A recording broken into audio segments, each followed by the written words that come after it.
Jaya Radha Madhava Kunja Bihari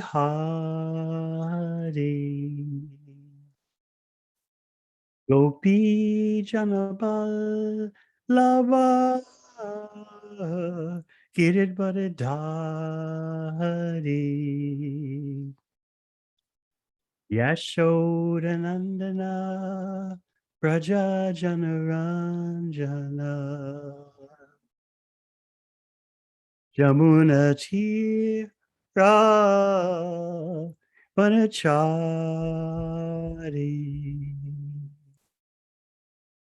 Jaya Radha Madhava Kunja Bihari Gopi Janaballabha Giridvaradari Yashodanandana Praja Janaranjana Yamuna Tira Vanachari Jaya Radha Madhava Kunja Bihari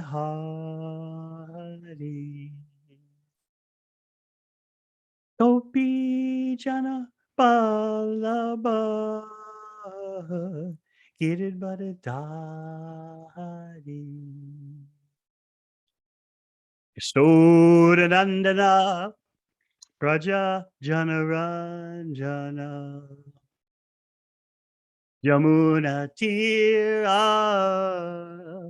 Vanachari Jaya Radha Madhava Kunja Bihari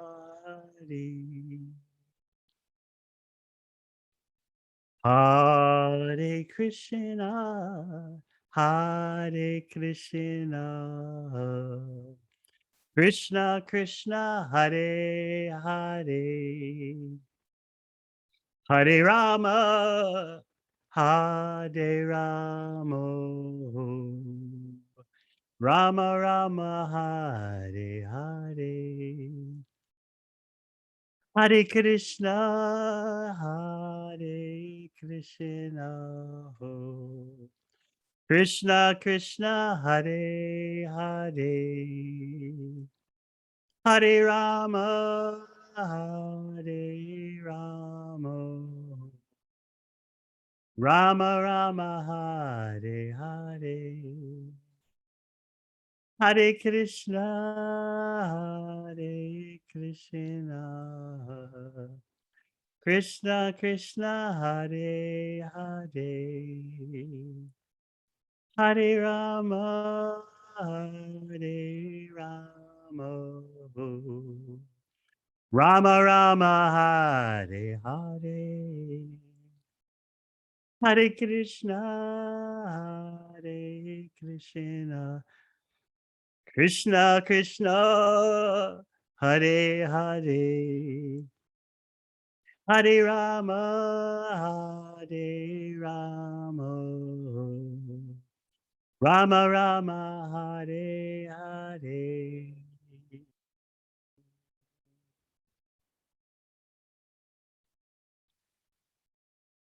This morning, for those of you who it's morning time, we'll speak from Srimad Bhagavatam, 10th canto, chapter 15, text 19. And from there, we'll go back to Brihad Bhagavatamrita. For those of you who remember, some days ago, we were going over a section of Brihad Bhagavatamrita, which informs us of spiritual geography, the relationship between Vaikuntha, Goloka, Boma Brindavan. We'll hear via Sanatan Goswami the discussion between Narada Muni and Gopakumar. And it'll be fascinating because you'll see the distinctions between Vaikuntha and Goloka. Also, the lack of distinction in essential ways between Goloka Vrindavan and Boma Vrindavan, the embassy, the outpost of Goloka Vrindavan on earth.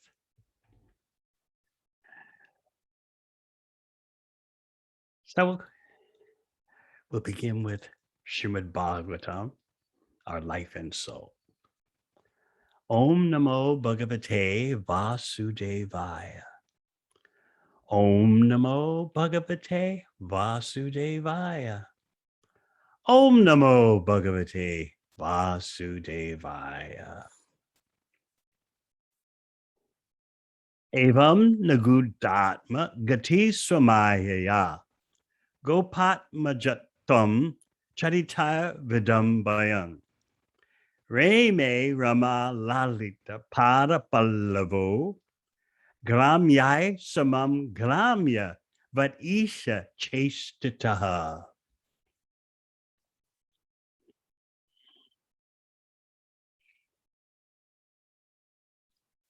Evam, in this way, Naguda, hidden away, Atmakati, his personal opulence, Swamayaya, by his own mystical potency, Gopa Atmajatam, the status of his being the son of a cowherd, Charitai, by his activities, Vidambayan, pretending, Reme, he enjoyed, Rama, by the goddess of fortune, Lalita, attended, Pada Pallava, his feet, which are tender like new buds, Gramyai Samam, together with village persons, Isha Cheshtata, although also displaying feats unique to the Supreme Lord. Translation. In this way, the Supreme Lord, whose lotus feet are personally attended by the goddess of fortune, concealed his transcendental opulences by his internal potency and acted like the son of a cowherd. Yet, even while enjoying like a village boy in the company of other village residents, he often exhibited feats only God could perform. Om Gana Chimadandasya Gananjana Shalakaya Chakshun Militang Yena Tasmai Sri Gurave Namaha. Jai Sri Krishna Chaitanya Prabhu Nityananda Sri Advaita Gadadhar Sri Vasadi Gaur Bhakta Vrinda. Hare Krishna, Hare Krishna, Krishna Krishna, Hare Hare, Hare Rama, Hare Rama, Rama Rama, Hare Hare. Krishna's pastimes. What does he do in Vaikuntha as Lord Narayan? What does he do in Goloka Vrindavan as Swayam Bhagavan, the original personality of Godhead in his two-handed form with his intimate associates? And what does he do in earthly Vrindavan, Boma Vrindavan? How does it all relate? So this verse is telling us that although the Lord of Vaikuntha, Vaikuntanath, is always attended to by Lakshmi Devi, the goddess of fortune, he's indifferent to that pastime when he's in his original abode, Goloka Vrindavan. In other words, the opulences, the awe and reverence of the servitudeness in Vaikuntha doesn't motivate him as does the love of the residents of Goloka Vrindavan.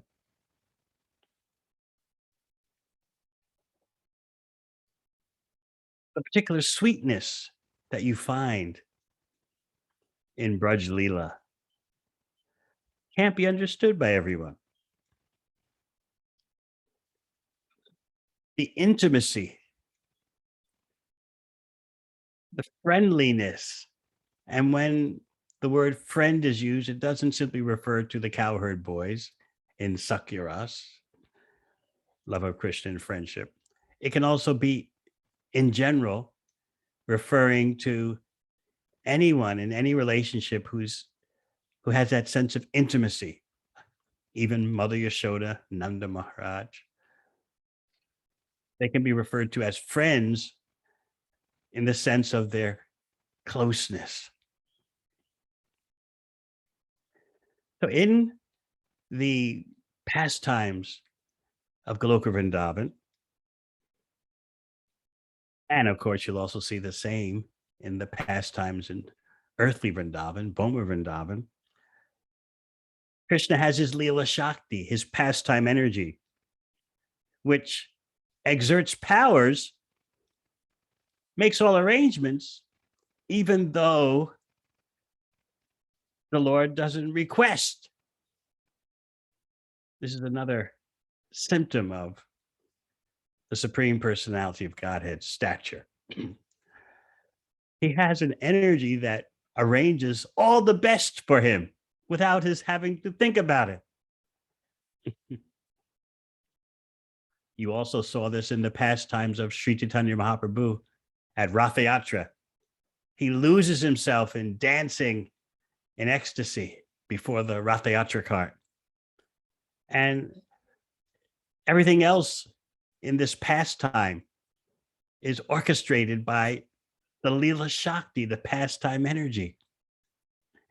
This is something a conditioned soul can only wish and dream to have, an energy that just automatically arranges all the best for your pleasure without you even having to be concerned. I think that's what people hope to experience on their holidays, their vacation. You work hard like a dog during the year, and then you get 2 or 3 weeks, 2 weeks if you're in the USA, a month if you're in Europe. Americans think they're so advanced because they work so hard. Land of the free. Anyway, so you work like a dog, and then you go on your vacation and you spend your bucks, your pounds.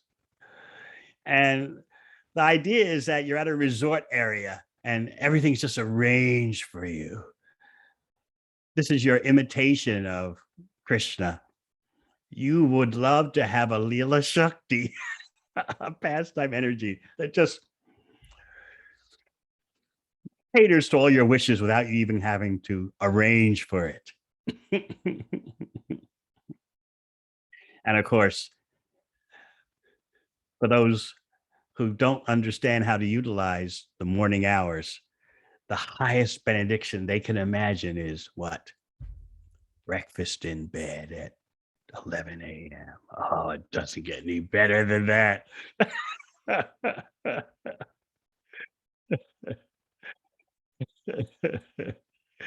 Well, this shows how we're fakes. We want to imitate Krishna so badly, it's pathetic. And we're failing so badly. Mm.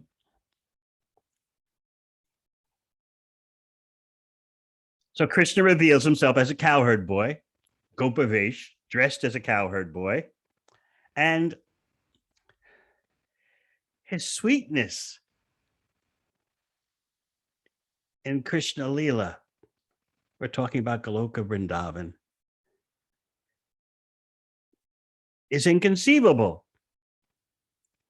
And that sweetness is demonstrated even while Krishna is acting like an ordinary friend. He does this purposely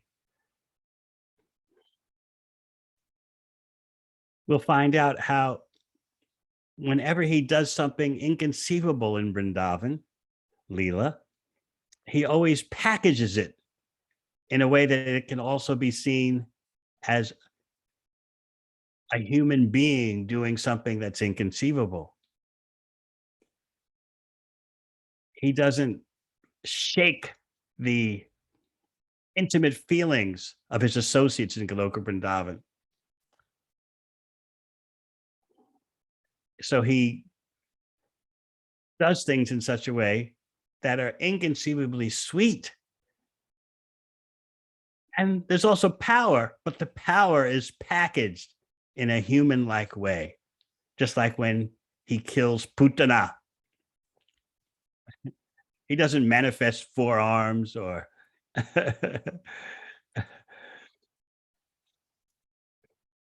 do something totally otherworldly.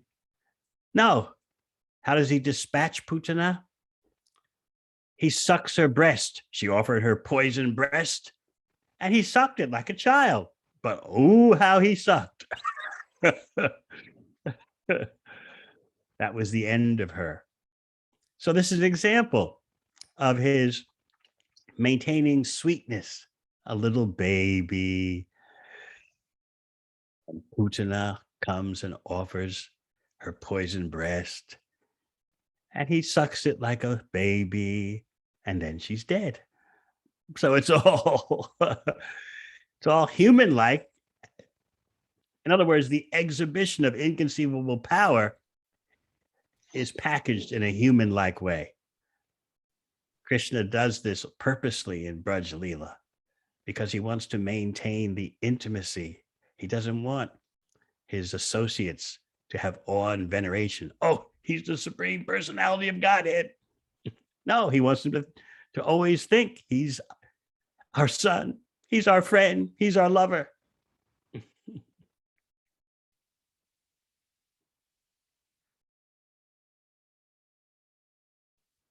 So in this way, his pastimes as a cowherd are superior to his lordly pastimes in Vaikuntha.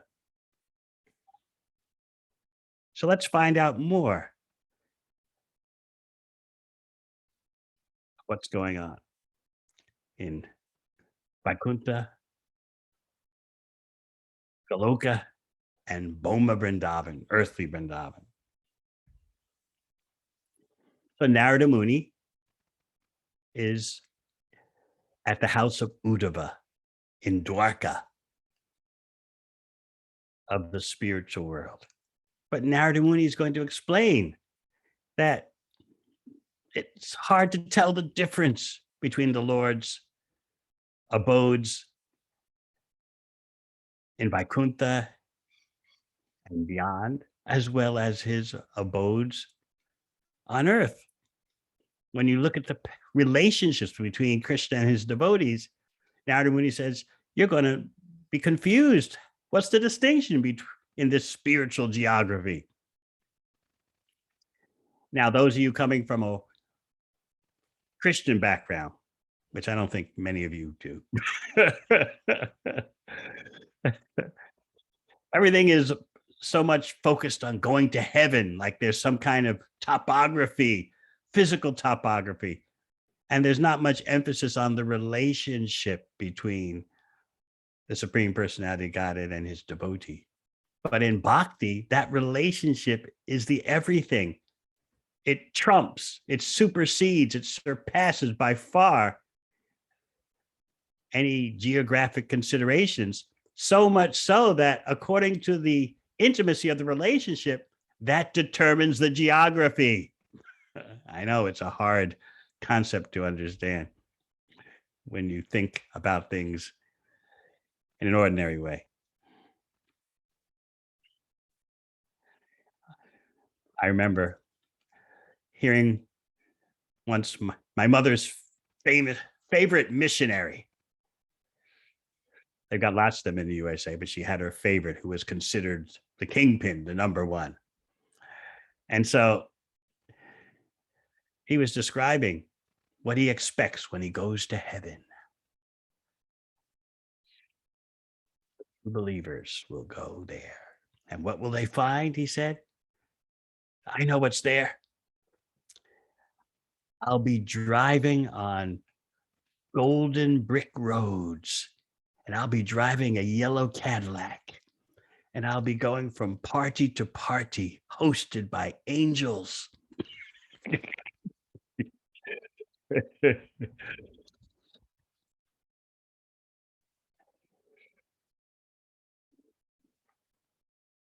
But when we turn to Brihad Bhagavatamrita, you find that the relationship of love between Krishna and his devotee can become so intimate that it makes no difference. It renders no difference between Vaikuntha, Goloka Vrindavan, and Bhoma Vrindavan. It's all about the intensity of the relationship. But I must add, that intimacy, that intensity of the relationship can't flourish in Vaikuntha. And that's what Narada Muni is going to teach you. But it can happen in Goloka Vrindavan and the earthly Vrindavan. So Narada Muni says, just see the amazing charm and glory of the personality of God in its pastimes. He points out that in those pastimes, Krishna's devotees are so committed to serving him. And it's a two-way street. Krishna is so committed to loving his devotees.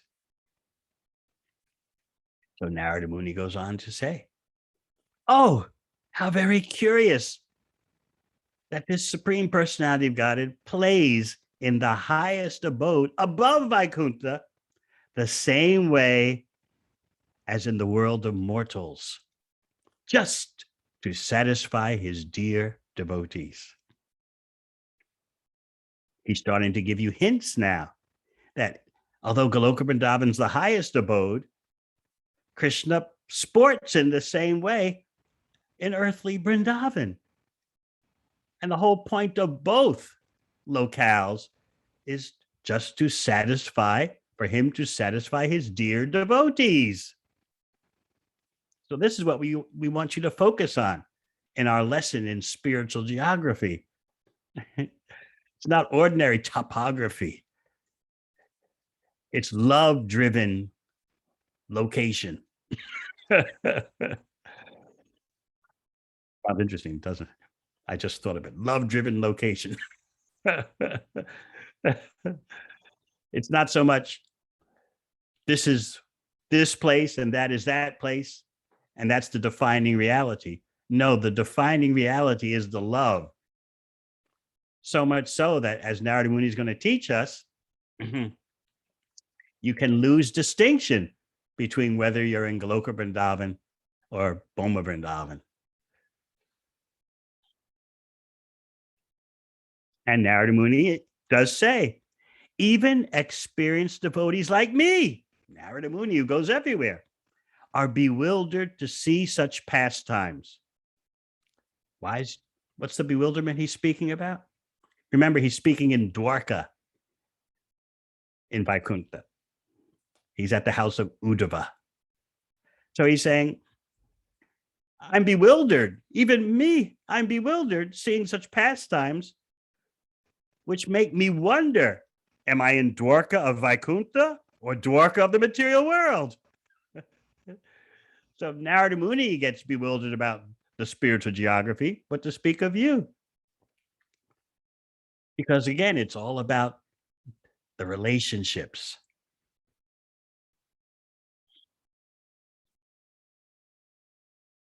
So in the commentary that Sanatana Goswami provides, as rendered by His Grace Gopi Pranadhana Prabhu,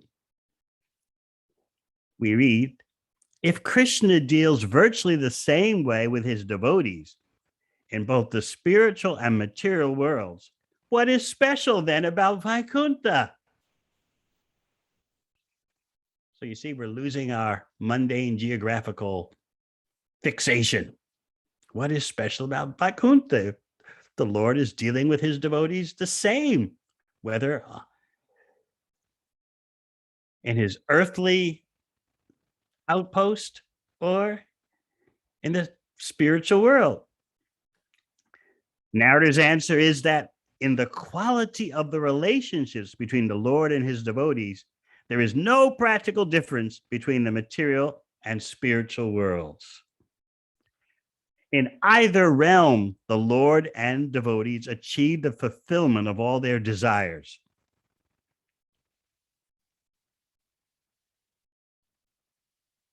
For devotees, nothing is as important as the opportunity to always serve in pure love. And similarly, for the Supreme Personality of Godhead, nothing is as important as satisfying his devotees. So there you have the crux of the situation. This is the linchpin, the central dynamic. The devotees simply want to serve, and the Supreme Personality of Godhead simply wants to satisfy his devotees. That is the highest principle, which makes the location not so important at all. So even Narada Muni is saying, like, where are we? Like, what are we talking about? Dwarka in Vaikuntha, Dwarka in the material world? I mean, what's going on here? And it doesn't really matter. Let's focus on the central issue.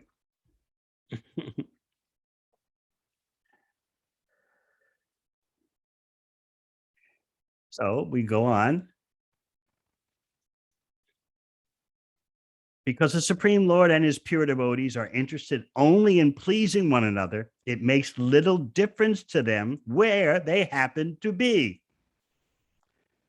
The devotees may be in Vaikuntha, in their spiritual bodies, or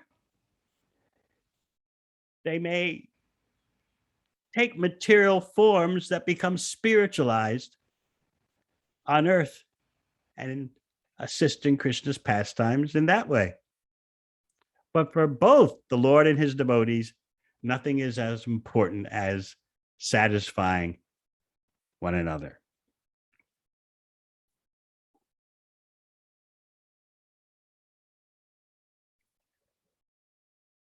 They can be in spiritual bodies in the spiritual world, or they can be grihastas in the material world with bodies made of physical elements, but which are totally saturated by spiritual seva.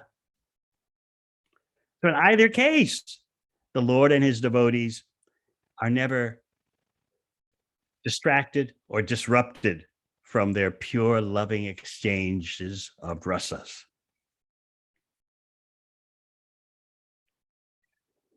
So the ambitions, the spiritual ambitions of the Lord and his devotees can be fulfilled equally well in Vaikuntha or in the material world.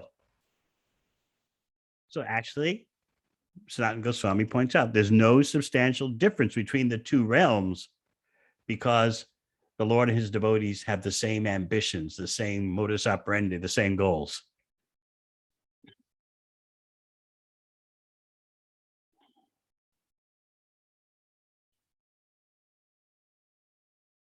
But then you have the distinction. In Vaikuntha, Lord Narayan expands unlimited opulence. And in Boma Vrindavan, on earth, Krishna actually shows activities more wonderful than the Lord of Vaikuntha.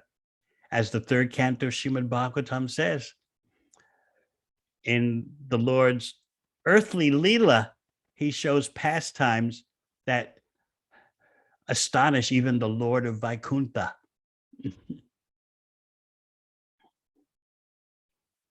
And how does he do that?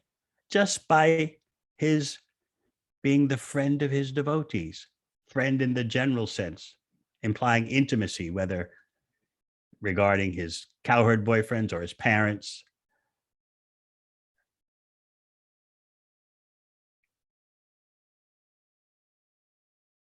Now, some persons influenced by impersonalism think that all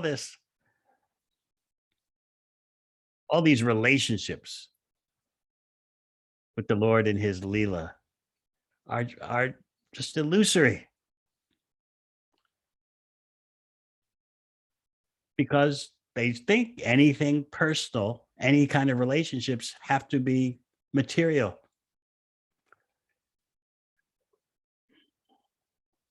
They think that these relationships between Krishna and his associates are created by Maya, and therefore you have to go beyond these relationships. This is their speculation because they're thinking the spiritual world relationships are like material world relationships. And therefore, they can't accept that rasa and relationships, loving exchanges are the ultimate. There's nothing beyond them when they are in the spiritual world. We know that Maya has no power to delude either Krishna or his devotees. By Maya, we're referring to the illusory energy that dominates the material world. What Narada Muni is describing is totally outside the reach of the illusory energy.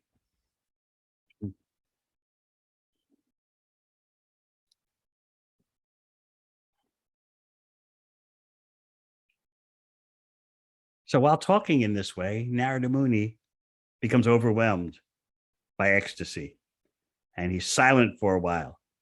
In other words, don't expect the greatest souls to be able to talk about these things and maintain their composure. You might think, oh, well, just keep it together, Narada Muni, give us the information. But what he's talking about is so ecstatic that he loses himself. And this happens from time to time in the talk between Shukadev Goswami and Pritchett Maharaj.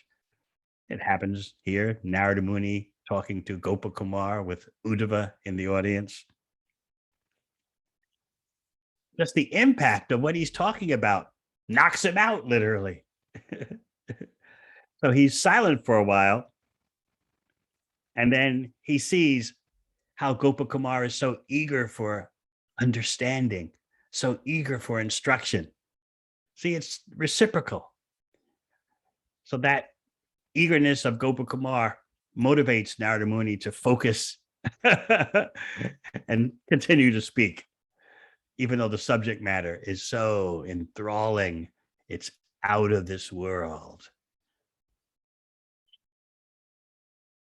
So now he starts talking about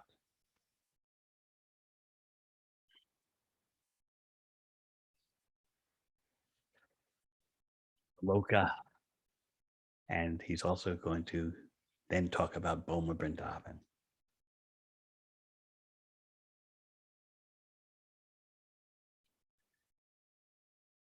He's speaking to Gopakumar. And remember, or maybe you don't remember, Gopakumar, even while in Vaikuntha, even while in Dwarka, is still dressed as a cowherd boy. And Gopakumar can't really feel comfortable unless he's in the Vrindavan Leela. But he's giving you a tour of the highest abodes in the material world. He's giving you a tour of Vaikuntha. Wherever he goes, though, he maintains his dress as a cowherd boy because he's meant to be in Braj Leela. So Narada Muni says to Gopakumar, dear devotee of Lord Gopaladev, O son of a cowherd, far away from here, far away from even Dwarka, lies the most exalted of all places, called Goloka. It is full of all splendor and beyond the borders of all other regions, including Vaikuntha. So we're going to start to hear about how Goloka is above all other spiritual planets because in every way it's superior. Now, if you understand something about the grandeur, the opulence, the majesty of Vaikuntha, you will be on the edge of your seats. What could be more than that? Ah, but then you have to hear about the realm of pure love.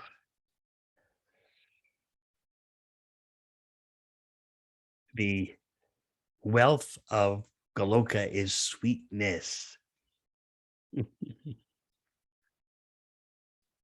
That's the opulence there.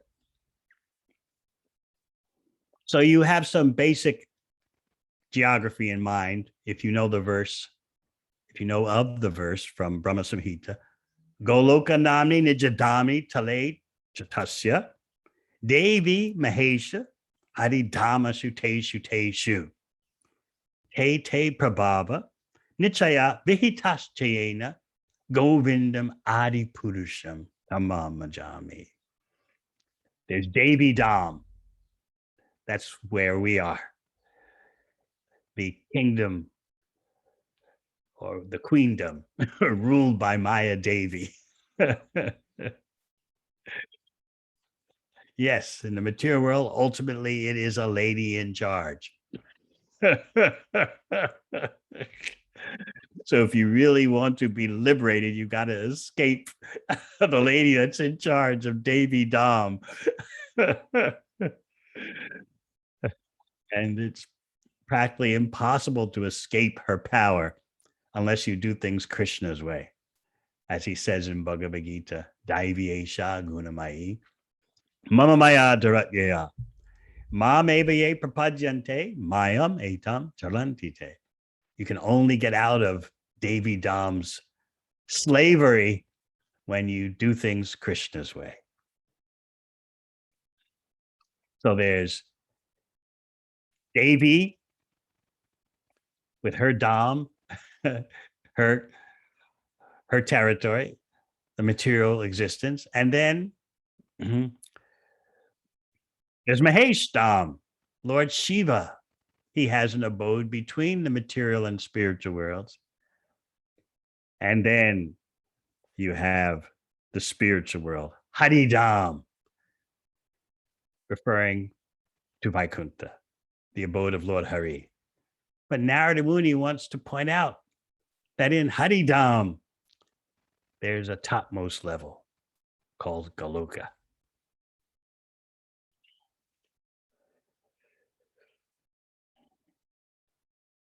And in that Goloka, there's Mathura, there's Vrindavan, there are the forests of Braj.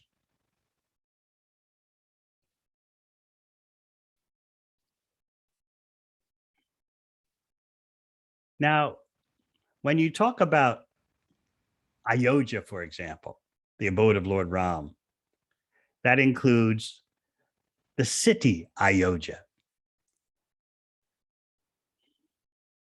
So someone could ask, Sanatana Goswami points out, why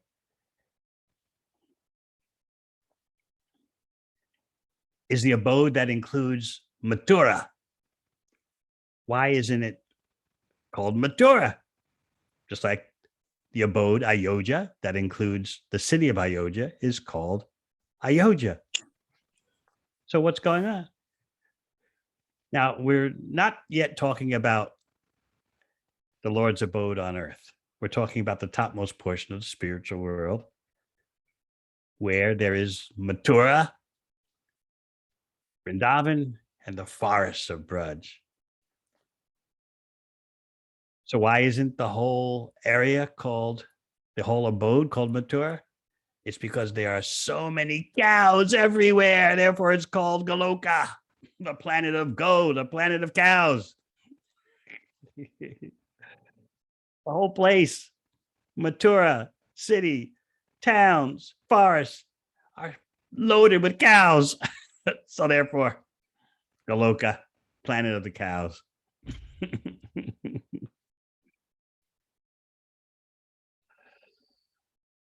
So Narada Muni continues to explain. That abode can be reached only through the purest sentiments. That means the sentiments or the flavors of those who follow in the footsteps of the residents of Vrindavan.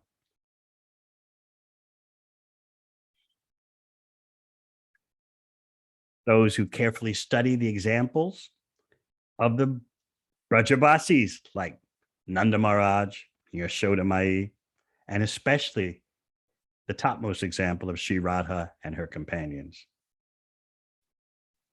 So Narada Muni cautions, you'll never achieve such pure love by focusing on the Lord's supreme power, his Aishvarya, his opulences. Because when you focus on the powers of Narayan, it's natural that you're going to feel fear and reverence and awe. But to go to Goloka, you have to, so to speak, get over it. You have to get over the awe and reverence. But let's not be cheap. Let's not be sahajiyas, those who prematurely and artificially imagine that immediately they're on the Goloka platform. That's why even though in temples we have Radha Krishna deities, these deities are worshipped in the way of Lakshmi Narayan, awe and reverence, rules, protocols, veneration. It's solemn.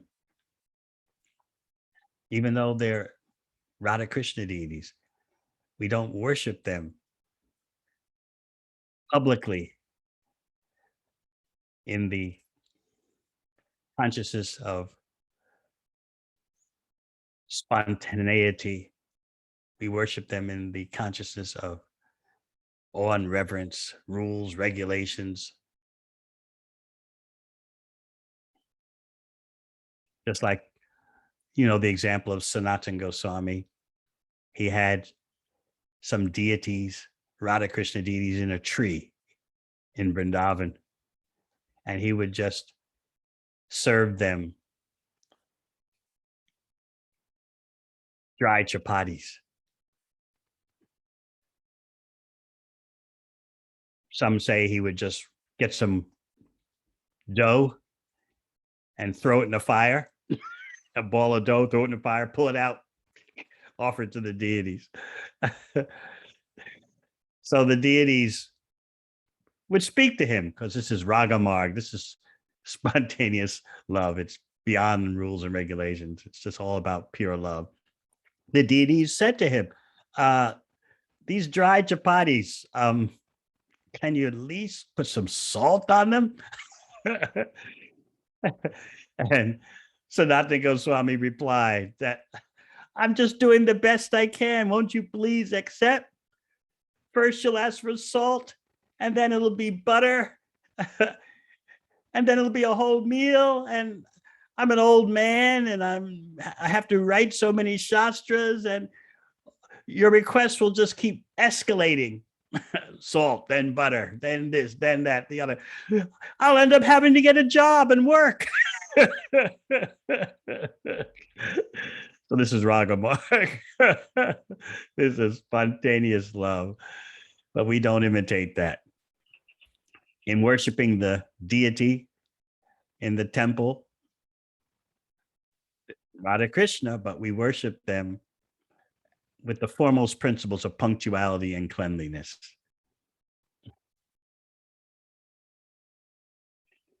So Narada Muni is saying here that Goloka Vrindavan can only be reached through following the example of the sublime love held for Krishna by the residents of Braj. And you can never achieve that kind of love by concentrating on Vaikuntha opulence, awe, and reverence.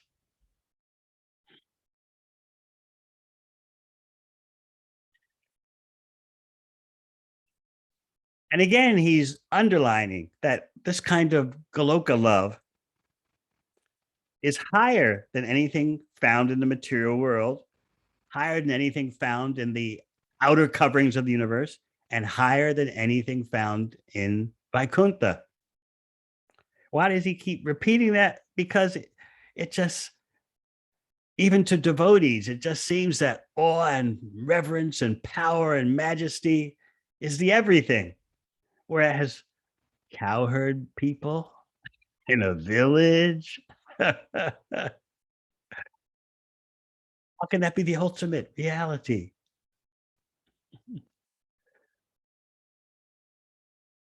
They don't understand how the sweetness is supreme. They get bewildered by the simplicity of Braj Leela, cows and villages and cow dung,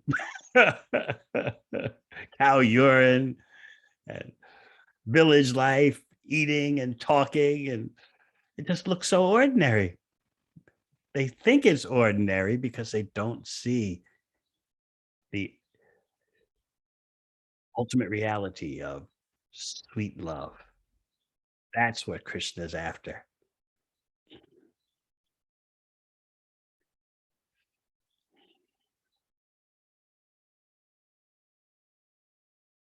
So Narada Muni says, although that reciprocal affection in Goloka seems to follow the ways of the ordinary world, it is beyond the world. And he explains why. What goes on in Goloka Vrindavan combines intimate sweetness, amazing opulence, and worldly simplicity. So it's that worldly simplicity that bewilders persons. You're dealing with ox carts, you're dealing with milk, you're dealing with butter. Come on.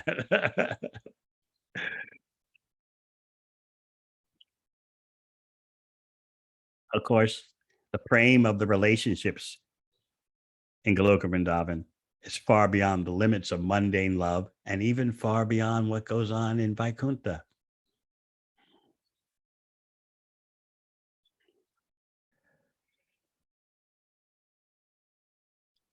So when Mother Yasoda remembers Krishna, what happens? Milk flows from her breasts. Someone who doesn't understand praying would get bewildered by this. What is so special about that? Okay, it's an intense degree of love, but it sounds so simple. How's that the ultimate? Or Nanda Maharaj, his body is always soaked with tears of love for his son. Okay, what's so majestic about that? They're just tears. Okay, the extent of his tears soaking his whole body always. Oh, that's kind of unusual, but still, we're just talking about tears and tear drenched clothes. And what's the big deal? This is what impersonalists think. And it's also what those who are attached to Vaikuntha think too. The cowherd men use everything they have for Krishna's pleasure, even their wives and children. Nothing is done for their own pleasure. So it takes some education in praying to see what's going on in Goloka Vrindavan. Because you have agricultural activities, you have household activities. So you might think, what's the big deal? But 100% everything is done for Krishna's pleasure. So Sanatana Goswami continues to explain that this point, that some of the old ladies of Braj, they adopt the mood of Yashoda Mai. They want to treat Krishna as their son. Sometimes the old ladies disguise themselves as their own young daughters in order to get a chance to catch Krishna's eye. I don't know how they do that, but the point is that everyone wants to please Krishna. So much so that the old ladies of Braj try to dress up as their own young daughters. catch Krishna's eye.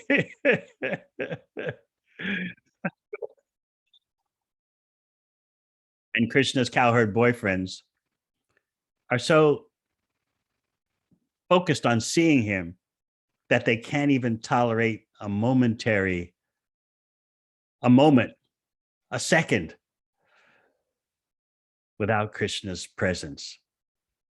So when they're in the forest and Krishna walks behind a tree, the cowherd boys feel bereft.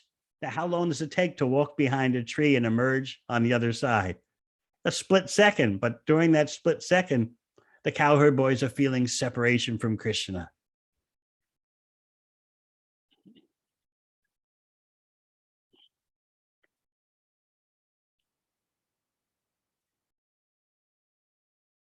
So let's go further into the frame of Braj and how it's distinct from Vaikuntha. The distinction is that the prema of Braj is amazing and sweet at the same time. It combines within itself the majestic opulence of Vaikuntha. It combines that, though, with the simple sweetness of the material world. And that's what bewilders even the Lord of Vaikuntha. The simple sweetness that seems to resemble affairs in the material world. Actually, of course, the affairs of the material world resemble their pathetic attempts to resemble the sweetness of Krishna's relationships in Goloka Vrindavan. So the residents of Goloka Vrindavan, the Brajavasis, possess super worldly opulence. And at the same time, they're the most simple people. This is what's bewildering. What is their super worldly opulence? Alpavriksha, desire trees. They're trees, but they give whatever you want. The ground, the earth, Chintamani, touchstone, fulfills all desires. Go behind your house and stick your hand in the soil and see if you've got that kind of dirt. Chintamani. Mm. All the drinking water, the rivers, the ponds, the lakes are just full of nectar.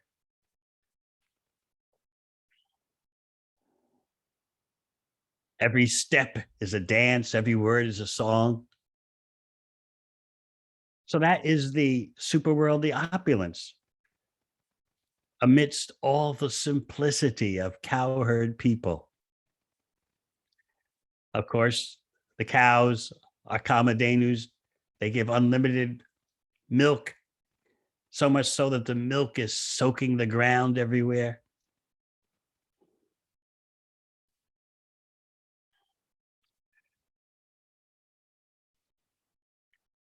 The opulence really is in the power to take part in Krishna's unlimited pastimes there, whether as a cowherd boy, a cowherd girl, an elder, village elder. That is power. At the same time, these unlimitedly powerful persons are just like, they're acting just like ordinary people, churning yogurt into butter, chasing after cows. And they all enjoy food and drink, the company of friends and relatives. It seems so earthly, doesn't it? I don't know what you were thinking when you first read Krishna book about the Vrindavan Leela. Maybe you thought that, well, the real power is in the Dwarka chapters. Because Srila Prabhupada conveys so beautifully the simplicity of Braj Leela. So you might have thought, well, the real thing is Krishna with 16,108 wives, or the real thing is Krishna fighting Pondraka or Shalva But Sanatana Goswami is saying, actually, the topmost is where the Lord's devotees are acting like ordinary people, eating, drinking, herding cows, and their extraordinary power is shown by their participation in Krishna's unlimited pastimes. And what about Krishna himself? He shows his opulence in his pastimes as an ordinary child. That's how the opulence comes out, in the simplicity of ordinary pastimes. So we gave the example already of Krishna drinking the milk from the breast of Putana. Ordinary thing. But what happened? What was the result? Something inconceivable. He sucked out the milk as well as her life. And of course, Putana never suspected that would be the result. So he's both showing his opulence, at the same time acting like an ordinary human being.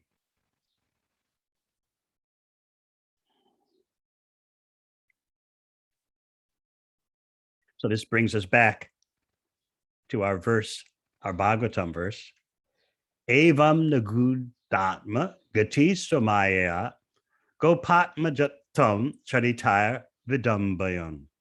Re me rama lalita pada palavo gramyai samang gramya vadisha chestitaha. In this way, the Supreme Lord, whose soft lotus feet are personally attended by the goddess of fortune, concealed his transcendental opulences by his internal potency and acted like the son of a cowherd.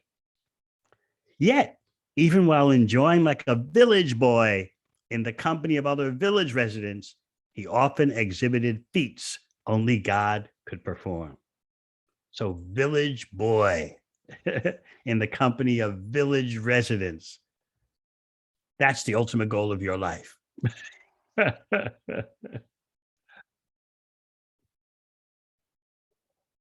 Another way of looking at the situation is that Krishna hides his supremacy.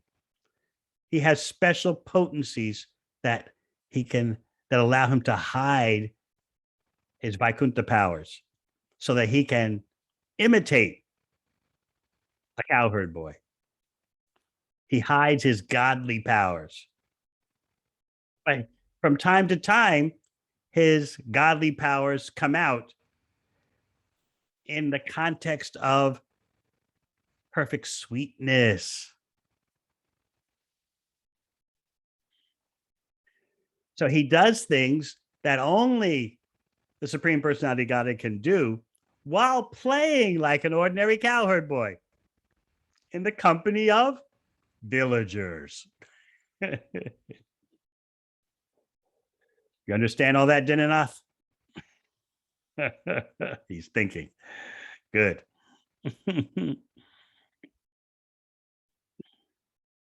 So now we're going to get a specific lesson in spiritual geography of why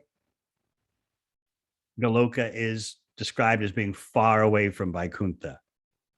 We're not just talking about distance, because in the spiritual world, there's no limitation of time or space. So what does Narada Muni mean when he says Goloka is far from Vaikuntha? He means that Krishna can't behave with his devotees in Vaikuntha with the same familiarity as in Goloka. So in that way, Goloka is far away because Krishna has a completely different modus operandi, behavior. It's completely different, far from Vaikuntha, where awe and reverence predominates. So Narada Muni says, in Goloka, the dealings between the Lord and his devotees increase their mutual love in a way not possible in Vaikuntha, which is the abode of supreme opulence. And to emphasize that point, Narada Muni describes how even though Ayodhya and Dwarka are more or less secret portions of Vaikuntha, because they're more opulent than the rest of Vaikuntha in terms of power and might and awe and reverence, still Goloka is even greater. Therefore, far away is Goloka, because Krishna behaves there. By his behavior, that makes the so-called distance. I'm acting like a village boy. Hey, Krishna. I'm acting like a village person in Goloka. And that's far from what? That behavior and the relationships and reciprocations are far from what you're going to see in Vaikuntha. Therefore, Goloka is far away, not by physical distance. That doesn't matter in the spiritual world. It's far away by the nature of the relationships. So Gopakumar, in his tour of the material and spiritual worlds, has already seen the basic Vaikuntha mood of awe and reverence.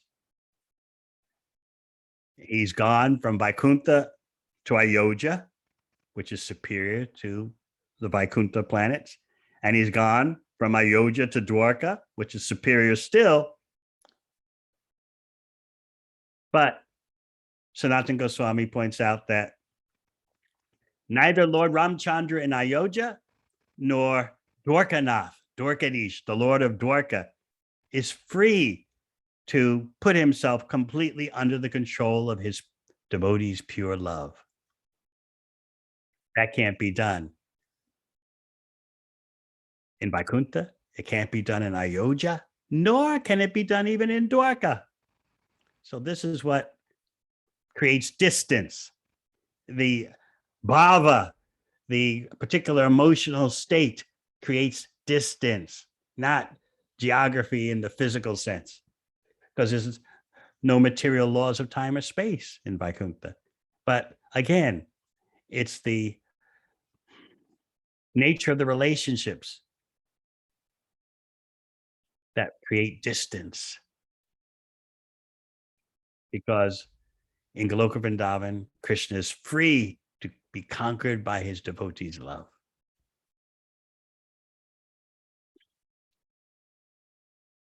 So we're not yet at the point where Narada Muni is going to tell you specifically what makes the pastimes of Goloka unique.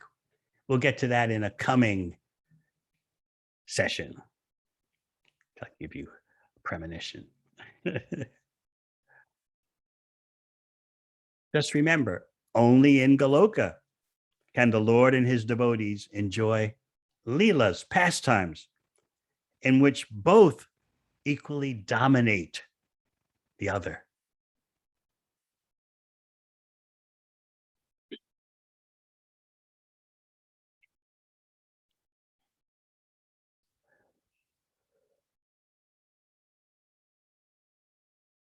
So we'll conclude for today and maybe take one or two questions. We'll conclude with Narada Muni's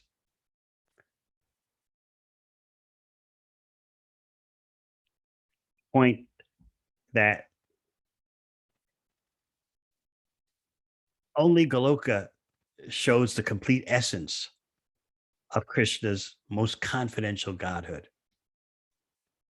In that way, Goloka is more opulent than Vaikuntha because of the sweetness, intimacy. But what bewilders people is that Goloka can appear like an ordinary place of the material world. There's ox carts, there's houses, villages, milk, yogurt, cows, buffaloes. But Narada Muni is training you how to see real wealth.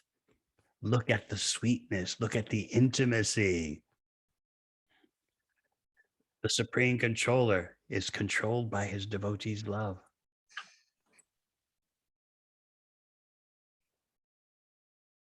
He gives you some advanced hint of what are the distinctive features of Goloka.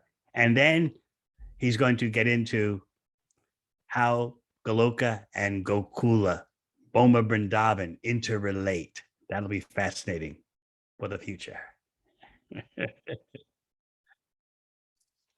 So the specific points where Golokanath, the Lord of Goloka, shows what is insurpassable. The specific points are beauty, personality, and the sportiness of the pastimes. So keep that in mind. 3 things: beauty, personality, and the sportiness, the play of his pastimes. That's what makes the crucial difference. All right. We'll take 1 or 2 questions. Anantanag. Hare Krishna, Guru Maharaj. Is there an incentive for residents of Vaikuntha to develop a sweetness of relationship in Goloka, and how Krishna incentivizes that sweetness in Vaikuntha? The general principle is that everyone is completely satisfied where they are, according to their constitutional nature. Gopakumar is not satisfied, even in Dwarka, because he's a Brajabasi. But through his restlessness, as he goes from one material realm to another, and then to Vaikuntha, his restlessness is giving you a tour. So he's doing you a service. He appreciates everywhere. He appreciates Vaikuntha, Ayodhya, Dwarka, but he's still dressed as a cowherd boy, and he doesn't feel at home completely.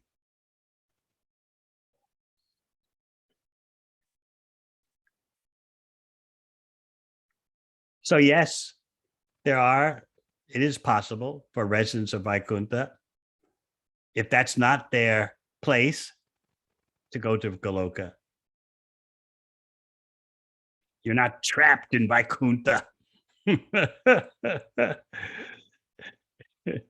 if your loving nature is such that, or somehow or other you develop an attraction for spontaneous love, yes, you can move. Krishna's not going to force you to stay in Vaikuntha.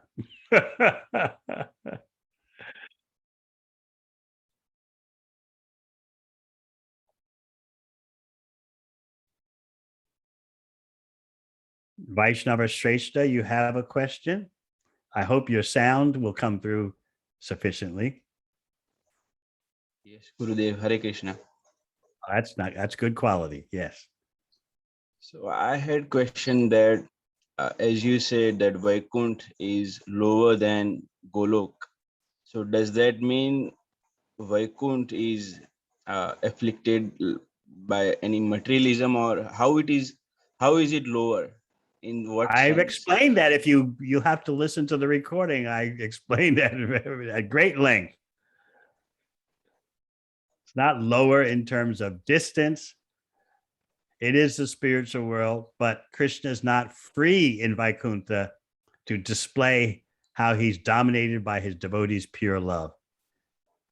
In Vaikuntha, everyone knows Krishna is the supreme.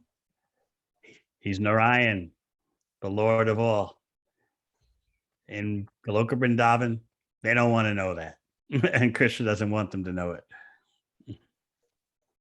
Everything is about maximizing the sweetness, the madhurya.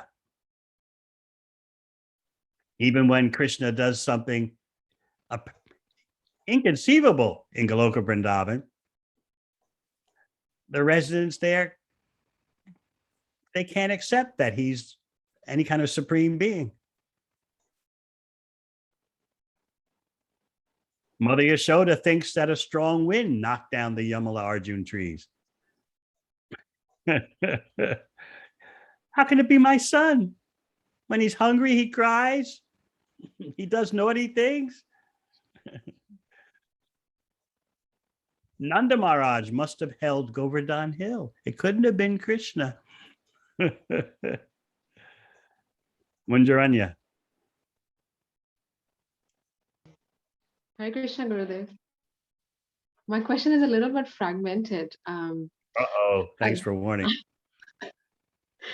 I was Nothing I love more than fragmented questions, even from a wonderful devotee like Munjaranya. Fragmented question just makes my day. So, Gurudev, I was wondering that if Sri Chaitanya Mahaprabhu comes to bestow love of Krishna that's found in Vrindavan, and if that is considered to be the highest, that is considered to be the highest rasa, then why is it that Krishna bestows the rasa that's exchanged between Vaikuntha-vasis? Like, how is it that is their constitutional rasa? Like, is it for the sake of Krishna variety? is perfect and complete. He contains everything. He contains sweetness, madhurya. He contains aishvarya, opulence. And wherever he is, there always are devotees. Krishna's never alone, either as Govinda or as Narayan, never alone. So there are associates who fit into those various bhavas. Stop restricting Krishna. You can only do things this way. He does things in every possible way. There are devotees of Lord Narayan. Sri Sampradaya focuses intensely on Lord Narayan.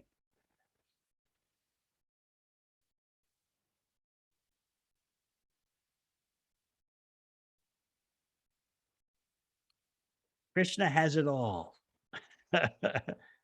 He has the spontaneous love. He has the worship with awe and veneration. He's got it all. I know that's hard for us to get into our heads, even though we're trying so hard to imitate Krishna. Krishna has it all from all angles. He gets it from all directions. Worship, friendship, girlfriends, royalty. It's all going on in the particular place where each bhava is meant to go on.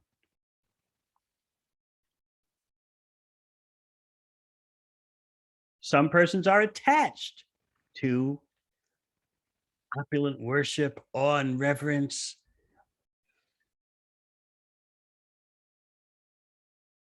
Oh Lord, how great are your powers.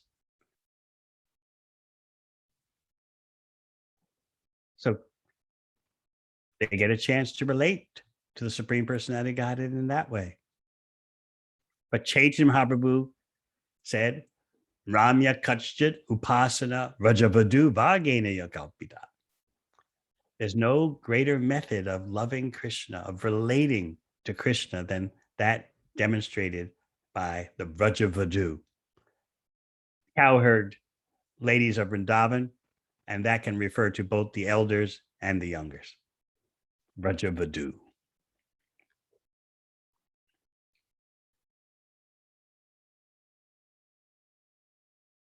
So let Krishna be, please. Let him have it all. Don't be envious. He's got the grandeur, the majesty, the worship. Oh, how great you are. And he's got the spontaneous love. You're no big man at all. You have to carry me on your shoulders because I defeated you in wrestling. Or I will talk to you because you've been looking at other girls. He's got it all. And Krishna begs for mercy. His most confidential devotee, Srimati Radharani, he's begging, please, just glance upon me. No, no. You've been unfaithful. You've been looking at other girls.